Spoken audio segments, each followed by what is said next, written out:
All right, it's 4-link day. Finally, we've gone as far as we can with the front. It's time to start on the rear. So we're going to start off by getting these brackets prepped. This is the one that mounts on the frame, upper and lower link. It's sitting upside down right now. It's the only way I could get it to sit there without falling to pieces before it gets all tack welded. And then this is the one lower link mount bracket on the axle. So we'll prep all this stuff and get it tacked together. And then we can start taking our measurements, use the 4-link calculator that you can download online.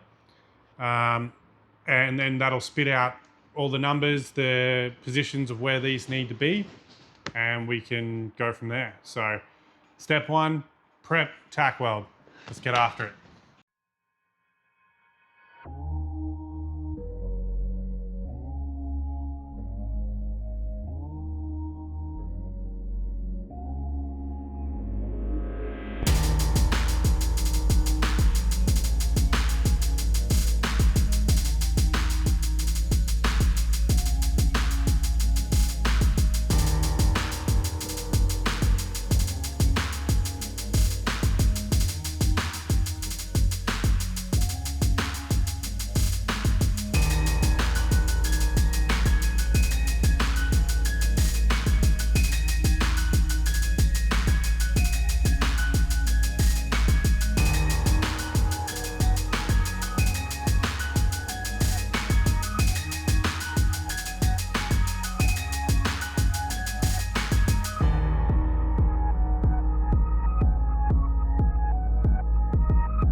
Okay, so we got those mounts tacked together as you've seen. We put them on the axle and on the frame. We took a bunch of measurements, and then we were able to take those measurements over to the computer here, where we're using the Tri-Age 4-link calculator. This is version 4.0, and it actually gives you the ability to put in the 3-link measurements as well. So we actually have the front and the rear put into this calculator. We've got basically the actual measurements that we want after we played around a bunch with the calculator itself. And now we're pretty much ready to start cutting the links, and we might as well weld out these lower link brackets as we're happy with these. We know that this is what we want, so we're gonna weld these out before we tack them to the axle. We're also going to drill the holes out to 5/8, as all of our heim joints are 5/8, and it's a lot easier to do it before you actually weld it onto the axle, that's for sure. So I'm going to get stuck into welding these out. Nigel's going to cut the 4-link brackets, the 4-link mounts, trailing arms, the 4 links. The 4 links. The 4 link bars. The upper and lower link bars. Upper and lower link bars. I'm gonna cut those to whatever the measurements are on this calculator. Yeah, so we've got the upper will be 43, the lower is going to be 41. Yeah. So that minus 7.5 inches to allow for the length of the heim joints will give us our actual length of the overall link. So the uppers are longer, which seems weird to me. Typically I would have the lowers a little bit longer than the uppers, but the uppers are so much more triangulated that in a straight line, it actually ends up being the same distance overall, thereabouts. So trust the calculator. That's probably the key, really, because I didn't on the front. I f***ed up a lot. Yeah, look what happened there. Yeah. Anyways, we'll get on that. Keep moving on to the rear.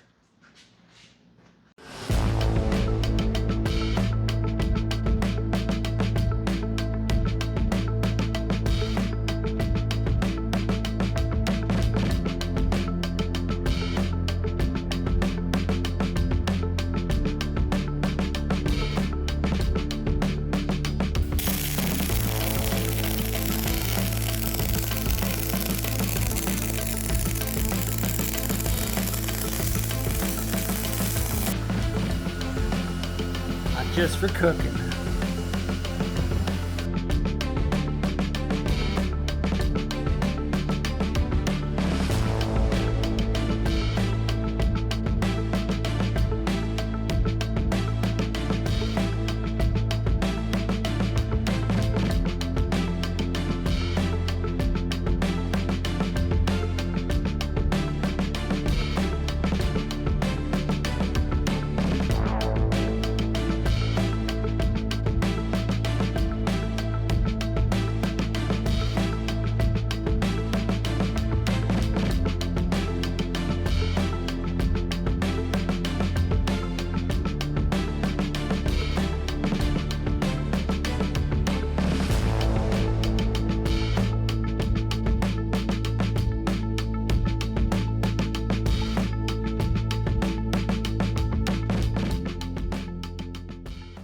Now we're gonna take a moment.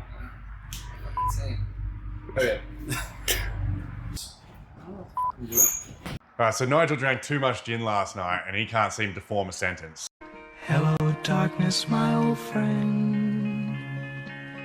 We've got these links cut to the length and we've got them set at the exact length that they need to be according to the calculator. We made them a little bit shorter, so we've got plenty of adjustment to go both shorter and longer on the links. And then we went ahead and we tacked on the brackets to the axle truss, both the upper and lower link mounts. And then we've just clamped on the link mounts onto the frame, so as we've got it roughly where it probably needs to be. And right now, one problem that we've got is that the axle is actually 2 inches too far forward. So we want to scoot the axle back 2 inches in order to both extend our wheelbase, decrease the amount of overhang that we have on the rear. And there's a couple of other positive factors to doing that. One would be the length of drive shaft would be a bit better. Our U-joint angles will be better. And then our links can be longer. So, yeah. Yeah, so we're gonna cut this piece of the rear fender right out. You can see there's a bit of a line there. So all this is gonna come right off. We're gonna have to cut way more, but we're gonna start slowly, cut some small stuff off. Make sure we can get the wheels back and set up our links. We can set up the links and then we can start cycling the suspension. I know for sure as soon as this starts articulating, right now we've got 7 inches from here to there. And once it starts to articulate, I bet you this tire will be getting pretty close to this line here, just like the front was. Yeah. So yeah, we'll definitely have to do more trimming, but we just need enough to at least get the axle back and then we can go from there. Yeah. All right, let's get cutting. Yeah, let's get stuck into it.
Okay, everything clears, as you can see. So long as you just keep cutting, things will clear. It's like And that's kind of where we're at. Well, right here, that was too low, so it had to go. Yeah. And now the links come up through the floor. Yeah. But only just. And like, we don't even know if we're going to use these upper holes or not. So that means that we could have probably trimmed this off and it may have never even come through the floor in the first place. But it doesn't matter. It's cut out now. We've got clearance. We've got clearance down here where we also made, you know, a couple of relief holes. Yep, that floor was also too low right here. Yeah. So guess what? It had to go. It had to go. All right. And then, yeah, we've got just only enough clearance here. As soon as we start to articulate this, we're going to end up being up in here, I think. So we do need to get the wheels off now and drop the axle all the way down to what would be full droop. We've got our pinion angle currently at full extension, full bump, I should say, is at 89 degrees. So it's just ever so slightly pointing up, and that's still pretty good because it's pointing in the right direction to meet up with our transfer case output shaft. So we need to see what it's like when we drop it down. We need to get it full droop and see what angle that pinion's at. Hopefully, if our calculations are correct, it's still going to point up towards the output shaft of the transfer case. So let's get the wheels off.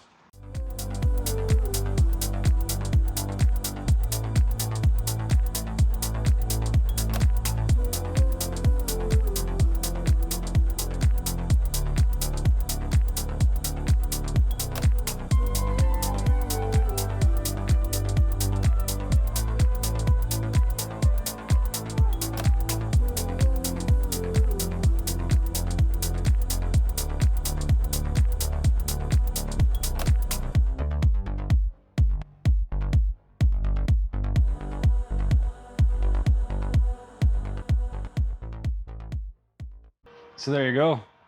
We got it all flexed over, articulated. We're gonna throw the tire back on now, the wheel, and we're gonna have to do a lot more cutting. Because if you look at this, this is way too low. So it's gotta go. So we drew a line here, marked out where the wheel's gonna come up. There's gonna be more cutting in there because it's gonna go inside the wheel well a bit. We're also gonna have to trim the frame here because our lower link is contacting the frame. So if we want to get our full articulation, we're going to have to make that modification as well. So a bit more cutting, but everything's set up, everything's moving. We got no binding issues. Our pinion angles look really nice. So we're pretty happy with it. We're just going to start cutting some stuff and go from there. Yeah, everything's going to clear once we cut it all. Yeah, it has to clear. Yeah, cut away the offending part. It's not going to be there, so it's cleared. Let's cut it.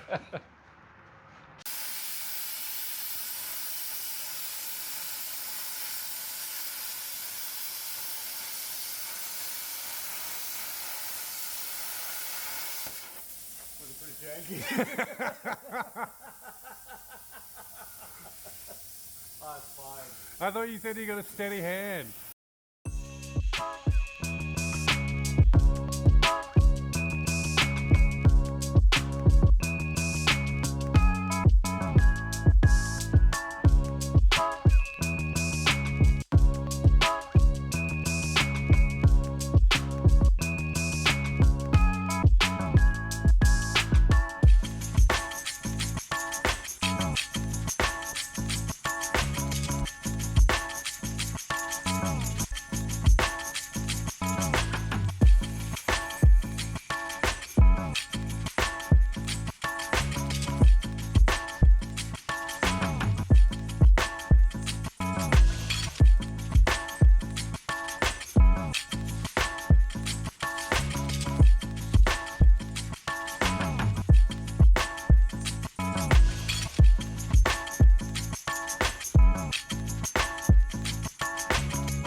We've gone about as far as we can go with the 4-link in the rear. There's still a ton of work to do. We've got to do like weld everything out essentially, but we are super happy. We've got our pinion angles exactly where we wanted them to be, exactly what the calculator said they would be. So hopefully that means that all the other numbers, like our anti-squat, our roll center, and all the rest of those figures are exactly the same as what we thought they were going to be. We've tried our best to get everything as close to what the calculator said and what the figures we inputted. So there's a lot of cleanup work to do. There's still more trimming to do. There's a lot of finishing work to do, but we've got as much as we can right now. So extremely happy with how it all turned out. As you can see, it's completely flexed out on the rear. The front is very close to being flexed out. However, there's a bit more trimming left to do. We actually have to clearance our lower control arm on the corner edge of the frame. Whoever the guys were that made this frame didn't really seem to know what they were doing, obviously. So a little bit of trim work there. And then we've got a little bit more trim work to do, obviously, on the fenders. See, the problem is that the frame's too low, but that can't go. The frame, well, parts of it can go. There's always room to remove We'll make material. sure we make room for it. Yeah. But yeah, it looks wicked when it's all flexed out like this. Yeah, I'm stoked, man. Yeah. This thing looks so good. Yeah, the links look really cool. Nice, Yeah. Nice heim joints in there from TMR. It's Yep. just, it looks awesome, man. Yeah. There's still, like, yeah, as we said earlier, we'll have to redo the panhard, track bar, whatever you guys want to call it. And then the steering, high steer, as well as steering box placement and drag link. Yeah, we still got to figure out our Yeah. steering box, what Yeah. system we're going to use and all Exactly, yeah. Like, we're Like, sort of let's- leaning towards probably like a late-ish model, like a 17 onwards F350 steering box, I would say. Yeah. Because, I don't know, I used to have one. The thing drove so nice. And then I've driven a lot of the older trucks, like the 6.4 F350s and stuff like that, and they don't feel anywhere near as nice in the steering. that. I don't think the stock steering box from the Pajero will quite cut it. Unfortunately not. and it looks good because it's got lots of length to it, which would have been really quite favorable for us there, but We wouldn't get very far in the very first time we tried it. Yeah, we'd suddenly have Yeah. no steering, Yeah. no connection to the front wheels. I hope you guys are really enjoying this content. We're just having an absolute blast building this stuff. This is what we would be doing regardless, and we thought, why not sort of put it out to the world? And you know, we've noticed a reasonable uptick in subscribers recently, which we think is really cool. So I hope you guys are enjoying it. Make sure you subscribe if you haven't, so you can follow along if you do enjoy this content. And we are starting a new project very near in the future, so stick around for that. Yeah. It'll be something totally different. I think you guys will enjoy it. Yeah, thanks for watching. As always, leave a comment. If you see something that you want to make a comment about, feel free. I don't care if it's good or bad. Yeah, shit on us if you have to. Yeah, leave us a comment. Yeah. What would you do different? What would you change? What do you like about it? Leave us a comment. We like answering some questions. We're just two guys with one truck doing some cool things. Yeah. Showing you guys you could do the same thing. So hopefully you're learning something. Yeah, like honestly, man, all the information is out there. Yeah. Like we are learning as we go. Yeah. And if you need to find information, most of the time you can find it. Yeah, and we make Yeah. mistakes. Sometimes it's not in the videos because I'm getting better at editing. But if you I still make a lot of if mistakes. you see something, throw a comment about it. Yeah. Give us some knowledge. We'll fix it or we'll ignore you. It doesn't matter. But we like it. So There was actually a comment about the intake yeah, recently. yeah, And the Awesome comment. more I think about it, it would actually work way better, specifically because we want to try and keep the truck accessory positions, Yeah. which will leave the alternator up high. And with this idler here, a lower profile manifold will not fit forward with this accessory set, as far as I'm aware. Maybe somebody might actually know a little bit more than I do. But if we reverse the intake manifold, as the comment said, then that avoids all of this. And Yeah. we can run the intake straight into the cab, run a big air filter, and maybe run a snorkel or run the intake back out here so as it's not, you know, Yep. destroying our Yep. ears from the intake. But yeah, like that's what we Yeah. learned from people making comments. So Yeah. feel free to do it. We like it. And don't forget to hit the like button. And we will see you on the next episode. Hell yeah.